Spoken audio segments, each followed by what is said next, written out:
dizer agora para todo mundo que é, né, de farmácia de vocês, leva lá os documentos. Porque se ele já deu entrada no processo, esse processo está com algum fiscal que vai avaliar e aí vai entrar em contato solicitando. Uma coisa que eu esqueci de falar no requerimento ali, além do horário de funcionamento, é o telefone. A maior parte dos processos, eu que ligo muito para saber de processo, é o telefone da contabilidade que está lá. A gente sabe que o cliente até prefere, eu acho que fique com vocês, mesmo responsabilidade, mas aí a gente precisa conversar com eles, com o dono do estabelecimento, para saber determinadas informações, essas específicas que eu falei, e aí a gente não consegue, porque o telefone está ali da contabilidade, aí a gente tem que ligar para vocês. Aí, às vezes tem empresas grandes, que é Disque 1, Disque 2, Disque 3, aí o fiscal também está lá esperando o Disque 1, Disque 2, Disque 3, e para pedir o telefone do regulado. Então, se pudesse, porque ele tem dois telefones que dá para botar. Tem o do solicitante e o da empresa. O telefone da empresa é a empresa lá que pediu, não é a empresa de contabilidade. Exatamente para a gente ter esses dois contatos. Se a gente precisar que vá pegar um alvará sanitário, a gente provavelmente vai ligar para vocês. Mas tem informações, o nome do responsável técnico, como é que funciona alguma coisa lá dentro, que a gente precisa falar com o estabelecimento e às vezes a gente perde um certo tempo com essa questão dos telefones. Os fiscais sempre reclamam assim, disso, por isso que eu estou passando e pedindo para vocês também né, verem e se colocarem o telefone da empresa. Luísa, boa tarde. Eu só queria perguntar, eu tenho algum outro conhecimento do alvará adquirido pelo fiscal, tá? E quando chega no seu protocolo, lá no Salamanca, perto da PMI, ele demora. Então, eu tenho um consultório que já está há 3 semanas e não chegou ainda para o cidadão. Já foi referido, tá? Já teve casos de alvará que ficou 4 meses para chegar para o cidadão, que o fiscal mandou o protocolo disse que não chegou, o fiscal não mandou, ficou naquela, 4 meses depois apareceu para o cidadão. Eu estou com um caso agora que está 3 semanas. Por que essa demora? Olha, essa demora não deveria acontecer, tá? Dentro do protocolo. Às vezes o fiscal, o que ele faz? Ele tramita para o protocolo, porque ele já vai encaminhar esse processo para lá, mas como eu falei, ele não trabalha na Trindade e ele leva um tempo para realmente deixar o processo lá, né? Não digitalmente, fisicamente. Mas nesse caso, não sei o que pode ter acontecido. É difícil ficar o processo ali parado no nosso protocolo, porque serve exatamente para isso, para distribuir. É que eu consulto lá no site, eu consulto, está definido. Vou para o cidadão, está no seu protocolo. Está umas 3 semanas que eu vou lá e está. Muito provavelmente o fiscal ele deferiu, ele tramitou o protocolo, mas está lá com ele, onde ele trabalha ainda, ele não conseguiu ir na Trindade. E aí, o próximo cidadão, ele também só tem acesso ao sistema, daí ele vê o que está no protocolo. Claro que 3 semanas é muito tempo, eu concordo contigo que é muito tempo. Eu vou falar que olha o processo lá no. Vamos continuar, está lá no protocolo lá no. É porque o fiscal ele tramita digitalmente, mas ele tem que levar fisicamente o processo lá. Então, às vezes, dá um lapso de tempo aí que não necessariamente está no protocolo. Aí, desse tempinho aí, já perde um tempinho agora. Já perde, eu concordo com o que deveria acontecer. Perde mais tempo ainda, aí chega a hora tem que fazer de novo. Sim.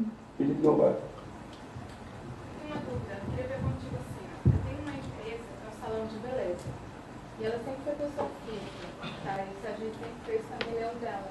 A gente foi renovar o apartamento dela e sabe que a pessoa conseguiu isso.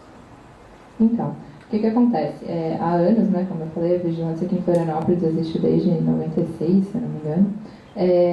Essa questão de pessoa física e pessoa jurídica era tratada de uma forma. Mas, há uns 2 anos atrás, já quando né, o atual gerente, enfim, a gerência de toda a gestão atual foi verificar isso, o que acontece? Tem algumas atividades que são atividades empresariais, isso até vocês que são, acredito que sejam né, contadores, saibam melhor do que eu que sou nutricionista, mas tem atividades que são empresariais, que não são de profissionais autônomos, nem profissionais liberais, né? Como é o caso dos profissionais de saúde, um fisioterapeuta, um nutricionista. Ele tem lá uma lei, o podólogo, uma lei dizendo que ele é um profissional liberal. Então, ele pode desenvolver a atividade dele como pessoa física. Agora, outras atividades, como o comércio de alimentos, qualquer que seja, desde o pequeno quiosque até a indústria, e como a atividade, né, as atividades que são desenvolvidas num salão de beleza, que é de cabeleireiro, manicure, depiladora, eles não têm uma legislação dizendo que o cabeleireiro é um profissional autônomo, liberal. Não existe isso. Pode até ser criado, mas não existe. Então, é uma atividade empresarial. É uma empresa funcionando ali. Uma empresa tem que ser uma pessoa jurídica. E aí, Até, né, junto com isso, foi criado o MEI, Microempreendedor Individual, exatamente para que essas pessoas, essas pequenas empresas, pudessem se regularizar junto à Receita, porque elas desenvolvem atividade empresarial, mesmo que seja só elas ou elas e mais um funcionário. E, além de tudo, fazer o MEI é muito melhor para aquela pessoa. É muito melhor para ela se aposentar, para ela ter uma segurança, que ela desenvolve uma atividade empresarial. Então, dando tudo isso, a gente resolveu incentivar essa regularização junto à Receita. Claro que não é nossa atribuição esse tipo de regularização ou não, mas incentivar junto com outras secretarias da Prefeitura que as atividades empresariais sejam desenvolvidas com o CNPJ. Então, por isso que a gente parou de renovar o alvará no CPF quando era atividade empresarial. Aí, para tentar facilitar um pouco a vida dessas pessoas, o que é possível, né? Esse alvará, quando é MEI, então, né, eu sou uma cabeleireira, eu sempre renovei no CPF. Agora eu vou ter que fazer um MEI para continuar desenvolvendo a minha atividade, porque só sou eu e uma manicure lá no meu salão. O MEI, a razão social, vai ser o meu nome. Quando é MEI, a razão social é o nome da pessoa. Então, o meu alvará ele pode ser uma renovação, ele não precisa ser um novo alvará, porque para o cidadão estar instruído, caso vocês tenham um problema. Eu tive semana passada uma pessoa que me ligou dizendo que teve problema com o atendente no Cidadão. Vocês podem entrar em contato com a gente e ficar a pé. Mas nesses casos que era CPF e virou MEI, como o nome da razão social é a mesma, eles podem tratar como uma renovação. Então não precisa apresentar, por exemplo, o alvará de funcionamento e outros documentos necessários para um alvará novo. Mas tem que ter o CNPJ sim.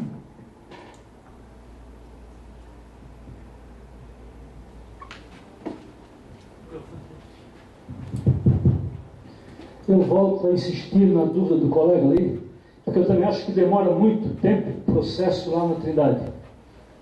É impressionante, o fiscal dá o ok dele e vai lá para o setor de protocolo, que fica esperando aquele papel bonito, com aquele carimbo em alto relevo, que o chefe assina com o maior prazer, com o maior orgulho. Eu acho que isso aí não tem mais validade, né? A prefeitura está trabalhando digitalmente.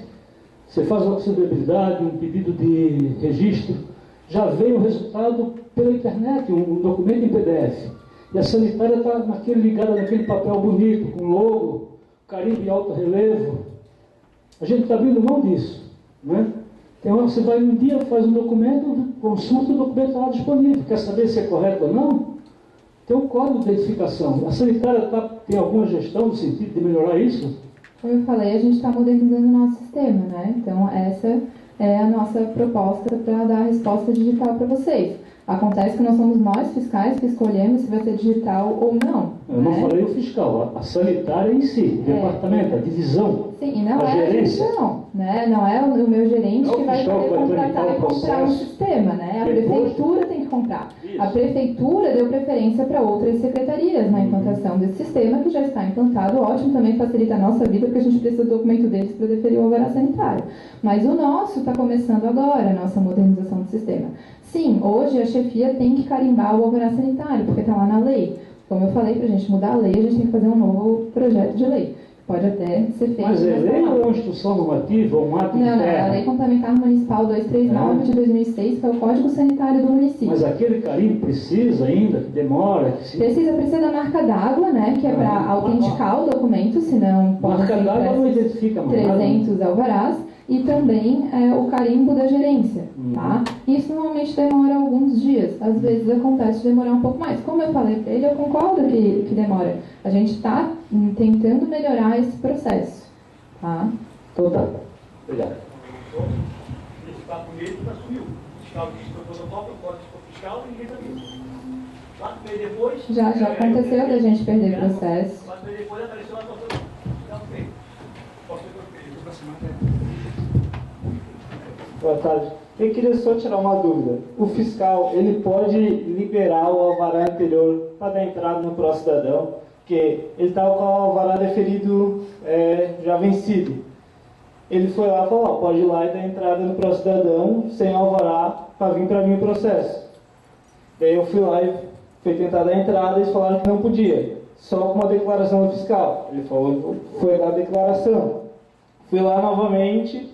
Elas falaram que não podia. Queria saber se pode isso ou não. Não pode, tá? O processo, um alvará só pode ser renovado quando ele já foi deferido, né? Por mais que vencido. Então, foi alguma informação desencontrada, tá?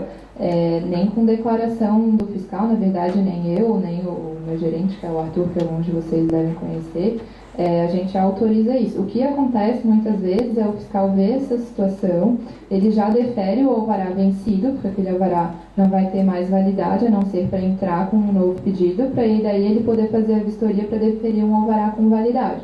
Esse é normalmente o procedimento, tá? Às vezes pode ocorrer um desencontro de informação, aí vocês podem entrar em contato comigo ou com o Arthur para a gente resolver, passando o fiscal.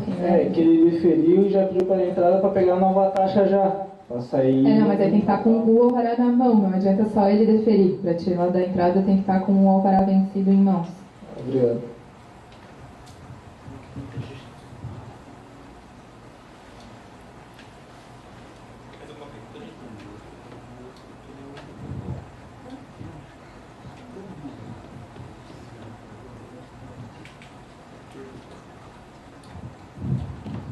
Luiz, em primeiro lugar, agradeço a tua presença aqui, né? Eu sei o quanto é difícil deixar o teu local, toda a tua coordenação, né? Os fiscais, todos os trabalhos que tem lá para estar aqui passando um pouquinho de informação para a gente. Agradecer a tua apresentação também, eu acho que ela foi bastante esclarecedora, né? Tem como a gente ter, de alguma maneira, a cópia desse material, para que a gente possa... Eu posso mandar por e-mail? Então tá, aqueles que... Perfeito, que daí aqueles que estão inscritos aqui podem receber o material dela também, que ele tem todo o roteiro, se alguém tiver alguma dúvida. Agradecer também novamente a presença de cada um de vocês, dizer que a gente já vai ter um sorteio, então por favor não se levantem.